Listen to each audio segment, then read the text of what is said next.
Hey yo, good day everyone. Welcome to another video dito sa Man Cannot Ride. Sasagutin ko lang at magpapasalamat na rin ako dun sa isa nating viewer na nagpadala ng mensahe sa Facebook Man Cannot Ride page. Ang sabi niya is napansin daw niya sa mga videos ko na pinanood niya na bakit daw pare-pareho na lang yung pinupuntahan kong lugar. At yun na din daw ang ruta na dinadaanan ko. Napaka-boring daw at parang wala daw kabuhay-buhay ang aking pagra-ride.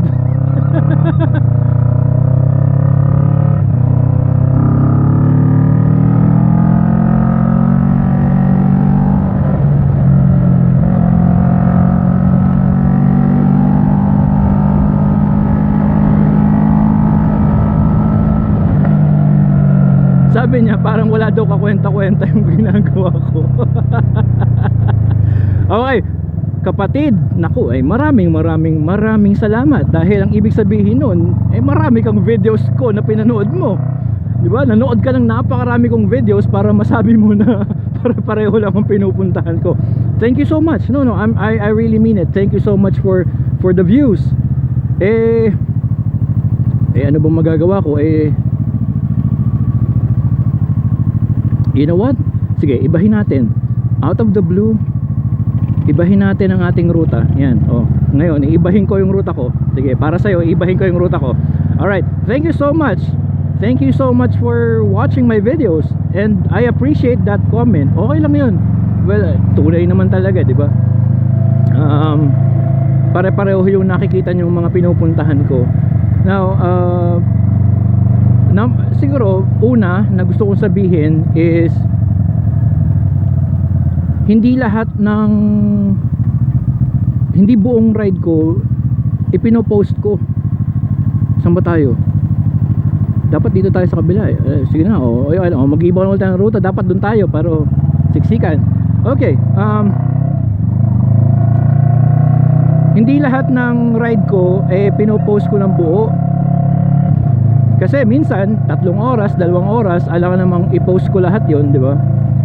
So, ang napopost ko lang is yung mga parte o yung mga ginawa ko sa ride na meron akong sinasabi. Halimbawa, katulad dito, nagvo-vlog ako or what.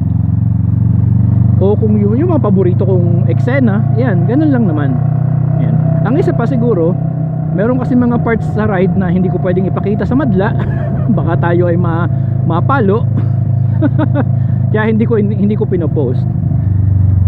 Siguro sa sa tansya ko, only 25% ng mga rides dun sa ride ko, 25% na part lang nung buong ride ang napopost ko.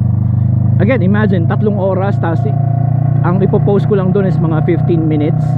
Siyempre kasi wala nga nanonood ng videos ko na mahahaba So kahit iklian ko 15-10 minutes, wala pa rin nanonood. 5 minutes, wala pa rin nanonood. So hindi ko talaga pwedeng i-post yung buong 3 oras, 2 oras na ride na ginagawa ko, or 4 na oras o isang buong araw, di ba? Another thing is, ang problema naman kasi pag naiipunan ako ng mga raw file,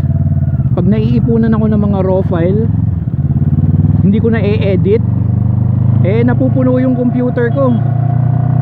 So unfortunately, kinakailangan ko mag-delete ng ilang mga files.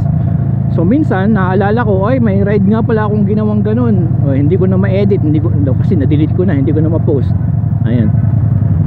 So it's a limitation din ng technical, yung technicalities anyway. Ayun. And then siguro, lastly,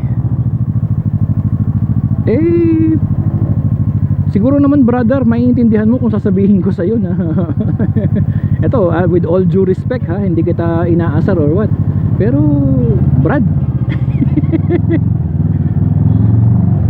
wala ka na sigurong pakialam kung saan ako magra-ride. Nakikipanood ka na nga lang, nagre-reklamo ka pa.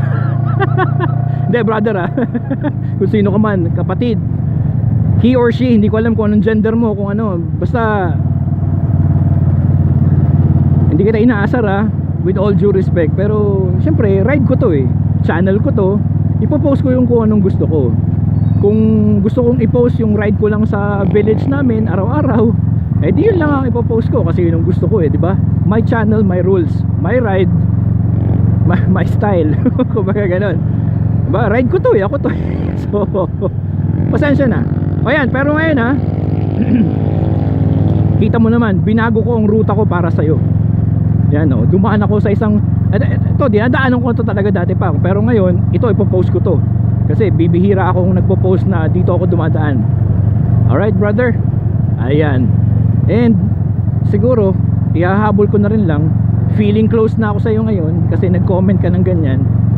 Eh kung gusto mong makakita ng ibang ruta, kung gusto mong makakita ng ibang daan, halimbawa gusto mo akong mag Philippine Loop, gusto mo akong mag Luzon Loop, gusto mo akong sumali sa Boss Ironman halimbawa para makita mo akong nagra-ride sa ibang lugar, eh pahingin pera. Pahingin panggastos brother, kapatid, sister, he or she. Oh, ay pahingi akong panggastos, ay wala akong panggastos eh. Ay kung ako i-sponsoran mo, at kung ako ibibigyan mo ng pera, pambili ng gulong, oh, pang maintenance, pang gasolina, pangkain, ay din eh, ibigay mo. At sabihin mo sa akin kung saan mo ako gusto mag-ride at doon ang i-ride kita. O, i-ride ko yon. Papakita ko sa pahingi ako pambili ng magandang camera. Kasi sinabi mo parang ang pangit ng videos ko. Eh, pahingi ako pambili ng equipment. Dini. O, di ka? Sponsoran mo ako.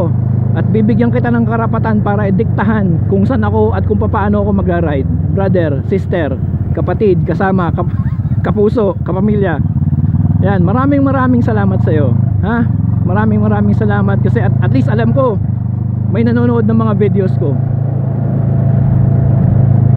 Yan, isa ka na doon, oh, di ba? Pag nakakita ko ng 1 view, alam ko ikaw na 'yon. And I appreciate the comment and I appreciate the bashing and the hating. That's fine, it's part of life. Okay lang 'yun. Na-appreciate ko 'yun. Actually, dahil nga binash mo ako sa message mo, eh eto, nakagawa ako ng video, di ba?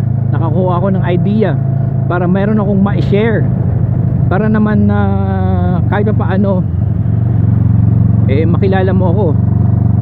O yan, so thank you so much for watching, and for those supporting Man Cannot Ride, thank you so much for your views, for your likes, for your comments, and for your messages. O tara, ride. Saan ba tayo pupunta?